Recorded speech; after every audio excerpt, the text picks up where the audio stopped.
Bonjour à toutes, bonjour à tous, j'espère que ça va par chez vous. Aujourd'hui, on est jeudi 15 janvier 2026. Je vous souhaite la bienvenue dans le français C'est facile avec Adrien. Et aujourd'hui, on va continuer sur notre sujet d'hier. On va continuer sur ces mots et ces phrases qu'on réduit en français, qu'on va comprimer, sur lesquels on va enlever des lettres, enlever des syllabes pour aller plus vite. Je vous fais un petit rappel de ce qu'on a vu hier, de ce dont on a parlé hier. On a transformé s'il te plaît en s'te plaît. S'il vous plaît en s'il vous plaît. Peut-être en peut-être. C'est-à-dire en c'est-à-dire. Regarde en regarde. Monsieur en monsieur. Madame en m'dame. Celui-là en celui-là. Et enfin, on se fait un restaurant. Ah pardon. Là, je l'ai abrégé. On se fait un restaurant en on se fait un resto. Et donc aujourd'hui, on va continuer là-dessus. Aujourd'hui, je vais vous parler de plusieurs cas. Le premier, c'est quand le je est suivi de la consonne S. Donc en fait, quand vous avez je, le pronom personnel, J-E, qui est suivi par un verbe qui commence par S, eh bien ça va devenir le son ch en parlant. Je ne sais pas, je sais pas, je sais pas. Vous voyez, au début, c'est je ne sais pas, la vraie formule. On enlève le ne de la négation, ce qu'on va voir après, et ça donne je sais pas. Je sais, c'est avec un S, et donc ça donne je sais pas. Exemple, est-ce que t'as l'heure? Non, je sais pas. Est-ce que tu sais où on mange ce soir?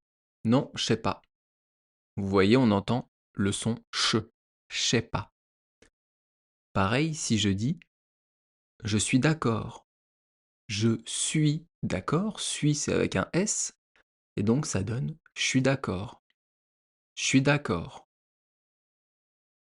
Exemple, t'es d'accord pour qu'on aille manger au restaurant? Ouais, je suis d'accord. Ouais, je suis d'accord. C'est pas oui, je suis d'accord. Vous pouvez dire ça, mais pour paraître plus naturel en français, on dira je suis d'accord. Ça, c'est le premier point. Ensuite, on a le son U dans le mot tu, dans le pronom personnel tu, à l'oral qui s'efface quand il y a une voyelle après, pas quand il y a une consonne, pardon. Je vous donne des exemples. Dans tu as faim, tu, c'est le pronom personnel, je vous ai dit, et a, c'est le verbe avoir. Ça commence par une voyelle, la voyelle a. Et donc, au lieu de dire tu as faim, on dira t'as faim. Donc, on enlève le son U et on met T apostrophe. Autre exemple là-dessus, qu'est-ce que tu aimes? Ça va donner qu'est-ce que t'aimes? T apostrophe A-I-M-E. Ou alors, un autre exemple, tu as l'heure? Ça va donner à l'heure. On enlève le son U, on met T apostrophe. Est-ce que vous comprenez les exemples? Je pense que oui, et je pense peut-être même que vous aviez déjà remarqué ça. On fait beaucoup ça à l'oral en français. On va enlever des sonorités, enlever des lettres pour aller plus vite, pour parler plus rapidement. Ça existe dans toutes les langues. On cherche toujours la rapidité. On est dans un monde moderne où le temps, c'est de l'argent, comme disait le grand capitaliste, je ne sais plus. J'en sais rien du tout. Qui a dit ça? Qui est-ce qui a dit ça d'ailleurs? Le temps, c'est de l'argent. Eh ben, c'est Benjamin Franklin. Et ouais, une expression anglaise du XVIIIe siècle, Benjamin Franklin. Incroyable. Donc, je reviens sur mon sujet. Alors, je vous ai dit, quand le «je» est suivi de la consonne S, ça donne le «che». Je sais pas, je sais pas. Je suis d'accord, je suis d'accord. Le U du «tu» à l'oral s'efface quand il est devant une voyelle.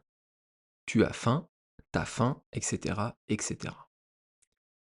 Et enfin, dernière chose, c'est que pour la négation, je vous en ai parlé un peu au début, à l'oral, on va souvent supprimer le «ne» et parfois, avec le pronom «il», on va même supprimer le pronom «il». Et je vous donne des exemples. «Il n'y a plus, de bière», par exemple, ça va donner: «Il y a plus de bière» et même: «Il y a plus de bière». «Il y a plus de bière», la phrase de base, c'est: «Il n'y a plus de bière». On a enlevé le «il» et on a enlevé le N apostrophe de la négation. Un autre exemple: «Il ne faut pas qu'on aille au supermarché». Je ne sais pas pourquoi j'ai mis ça, c'est un exemple au hasard. Ou alors: «Il ne faut pas qu'on aille à la piscine». Voilà, peu importe. On va enlever le «ne», il faut pas qu'on aille au supermarché. Il faut pas qu'on aille à la piscine. Et après, on enlève le «il». Faut pas qu'on aille au supermarché. Faut pas qu'on aille à la piscine. Vous voyez? On a enlevé carrément la négation avec le «ne» et un mot avec le «il». Alors ça ne marche pas tout le temps, mais souvent quand même, à l'oral, on peut essayer d'enlever ces mots. Donc ça, ce que je vous ai, expliqué hier et ce dont je vous ai parlé aujourd'hui, ce n'est évidemment qu'à l'oral. Ne faites pas ça quand vous écrivez un texte, sauf peut-être une lettre à un ami, mais aujourd'hui, plus personne n'écrit de lettres. Ah si, j'ai commencé une émission, dont je vous parlerai dans quelques jours, une émission de télé-réalité japonaise qui s'appelle Offline Love. Et dans cette émission, ils écrivent des lettres. Mais je vous en parlerai, je vous ferai un podcast là-dessus parce qu'il y a pas mal de choses à dire. Et tout de suite donc, on passe à l'expression du jour, tomber dans la marmite. Alors, est-ce que vous savez d'où ça vient, cette expression? Et est-ce que vous savez ce que ça veut dire?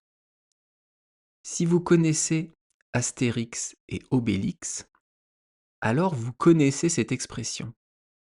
Parce que dans la bande dessinée Astérix et Obélix, on nous dit souvent que Obélix ne peut pas boire de potions magiques. Pourquoi? Parce qu'il est tombé dans la marmite en étant petit. Il a bu trop de potions magiques et donc il est très fort tout le temps. Il ne peut pas, il n'a pas le droit d'en boire plus. Un peu comme l'enfant, sur l'image du podcast que je vous ai mis, il est en train de tomber dans la marmite. J'espère que c'est pas trop chaud d'ailleurs, sinon il va se brûler le pauvre. Et donc c'est comme Obélix qui a bu trop de potions magiques. Et donc tomber dans la marmite, ça vient en fait de cette bande dessinée. Ça vient d'Astérix et Obélix. Je vous expliquerai juste après ce que ça veut dire. Et surtout, à quel moment on peut l'utiliser. Comment on peut utiliser cette phrase, cette expression. Mais d'abord, je vous décris les mots. Je vous explique comme d'habitude les 4 mots de l'expression. Tomber, c'est un verbe qui se finit en ER, donc c'est un verbe du premier groupe. Je vous rappelle qu'il y a 3 groupes de verbes en français et tomber, c'est le premier groupe. Et donc je vais vous le conjuguer au futur, non d'abord au présent rapidement, même si je pense que vous connaissez maintenant, et au futur. Alors tomber au présent, ça donne je tombe, tu tombes, il tombe, nous tombons, vous tombez et il tombe. Et au futur, je tomberai, tu tomberas, il tombera, nous tomberons, vous tomberez et ils tomberont. Vous voyez dans les prononciations de ce temps du futur, le E du milieu, il existe à l'écrit, mais on ne le prononce pas à l'oral. Je ne dis pas je tomberai, je dis je tomberai. Alors si vous dites à un Français je tomberai, évidemment il va comprendre. Mais c'est pas naturel, c'est pas très, comment dire, c'est pas très fluide, c'est pas instinctif. Dites plutôt je tomberai, tu tomberas, il tombera, on enlève le E, donc vous avez le son B et R qui est br. Alors ça c'était une aparté. On revient au mot de l'expression du jour, tomber dans la marmite. Donc tomber, je vous l'ai conjugué. Ça veut dire quoi tomber? Ça veut dire que vous allez chuter au sol.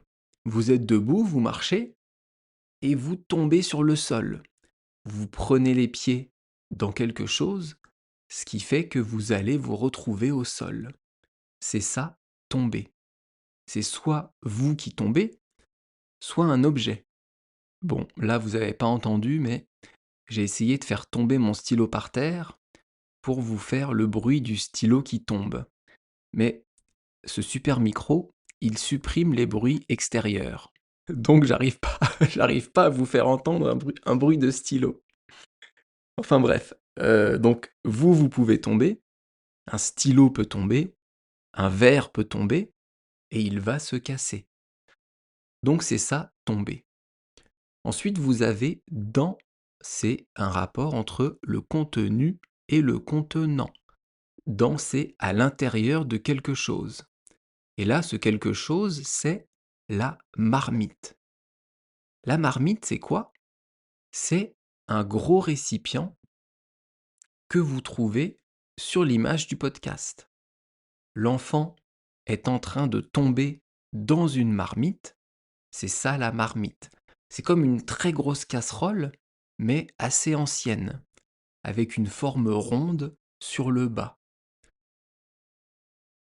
Alors c'est un mot qu'on n'utilise pas souvent, mais dans cette expression, et dans Astérix et Obélix, avec le druide qui fait de la potion magique, eh bien il le fait dans une marmite. Donc tomber dans la marmite, je vous ai dit, ça vient d'Astérix et Obélix. Mais alors ça veut dire quoi? Évidemment, ce n'est pas au sens premier. On ne tombe pas vraiment dans une marmite. En fait, cette expression, elle est utile quand vous voulez dire que quelque chose est fait par une personne depuis tout petit. Qu'on fait ça pratiquement depuis la naissance. Obélix, il est tombé dans la marmite en étant petit. Donc il est très fort depuis tout petit. Eh bien, tomber dans la marmite, c'est être passionné par quelque chose, si bien qu'on fait cette chose depuis l'enfance, depuis des années. On est passionné par cette chose. Je vais vous parler de ping-pong. J'aime bien regarder le ping-pong à la télé. Et je vais vous parler des frères Lebrun. Je vous en avais déjà parlé dans un podcast il y a quelques mois. Ce sont deux frères qui ont 19 et 22 ans, je crois, ou 21 ans, Félix Lebrun et Alexis Lebrun, et qui sont professionnels de ping-pong. Ils sont 6e et 9e mondial. Donc c'est du très très haut niveau. Eh bien ces deux frères, leur père étaient joueurs de ping-pong professionnels. Leur oncle, donc le frère de leur père, était aussi joueur de ping-pong professionnel. Et dès l'âge de 3-4 ans, Alexis, l'aîné, allait à la salle de ping-pong pour commencer à taper la balle. Et quand Alexis du coup avait 6 ans, son petit frère Félix avait 3 ans. Et j'ai vu un documentaire où Félix, à 3 ans, pleurait pour aller à la salle de ping-pong avec son frère. Il voulait absolument aller jouer au ping-pong à l'âge de 3 ans. C'est pour ça qu'aujourd'hui, avec évidemment beaucoup d'efforts, beaucoup de travail, beaucoup de persévérance, ils sont devenus dans le top des joueurs mondiaux, dans les 10 premiers joueurs mondiaux de ping-pong. On peut dire que ces deux frères sont tombés dans la marmite du ping-pong. Ils font du ping-pong depuis qu'ils sont enfants, ils sont passionnés, aujourd'hui c'est leur métier, ils gagnent leur vie avec ça, et c'est en même temps leur passion. Ils sont tombés dans la marmite du ping-pong, pardon. Mais vous pouvez bien sûr être tombé dans la marmite d'autres choses. Du football, de la danse, du volley, du golf. Mais c'est pas forcément une activité physique. Vous pouvez aussi être tombé dans la marmite des mathématiques, de l'anglais. Si vous adorez les maths depuis l'enfance et que vous voulez pardon, putain, je bégaye, je suis fatigué, et que vous voulez devenir mathématicien ou que vous êtes devenu un pro des mathématiques parce que vous aimiez les maths enfant, on peut dire que vous êtes tombé dans la marmite des mathématiques. Vous êtes tombé dans la marmite en étant petit. Donc vous avez compris, tomber dans la marmite, c'est être passionné par quelque chose depuis des années. Si bien que aujourd'hui, au moment où vous en parlez, vous êtes un professionnel de cette chose-là. Et vous, est-ce qu'il y a quelque chose que vous adoriez enfant qui fait que aujourd'hui vous faites ce métier? Et plus généralement, est-ce que vous faites le métier que vous rêviez de faire étant enfant? Eh bien moi, non. Mais ça aussi, je vous en parlerai dans un autre podcast. Je vous parlerai du métier que je rêvais de faire quand j'étais enfant. En anglais, tomber dans la marmite, ça se dit to become passionate. Passionate? Passionate? Ah là là. To become passionate about something. Être passionné par quelque chose. Devenir passionné par quelque chose. Qu'est-ce que je voulais vous dire? Oui, une petite annonce sur ma chaîne YouTube. En fait, j'avais créé il y a quelques mois une deuxième chaîne avec les vidéos que je fais sur les bandes dessinées. En fait, je trouve ça très con, donc je vais, au fur et à mesure, toutes les semaines, rapatrier ma deuxième chaîne vers la première. Donc je vais publier les vidéos de ma chaîne sur les bandes dessinées sur la première chaîne. Donc désolé pour ceux qui ont déjà vu ces vidéos, mais vous pouvez peut-être les regarder une nouvelle fois pour voir si vous comprenez mieux, pour voir si votre niveau de français a évolué. Et à partir de, je crois, février, mi ou fin février, il y aura de nouvelles vidéos sur les bandes dessinées, avec une vidéo que je suis en train de tourner sur les Schtroumpfs. Demain, on fait une fable de La Fontaine qui n'est pas facile. Franchement, elle est difficile cette fable. Donc je vais vous l'expliquer en 2 jours. Et elle s'appelle La folie et l'amour. Merci beaucoup de m'avoir écouté. On se retrouve demain avec cette fable de La Fontaine. À bientôt. Bye bye, hasta luego. Matane.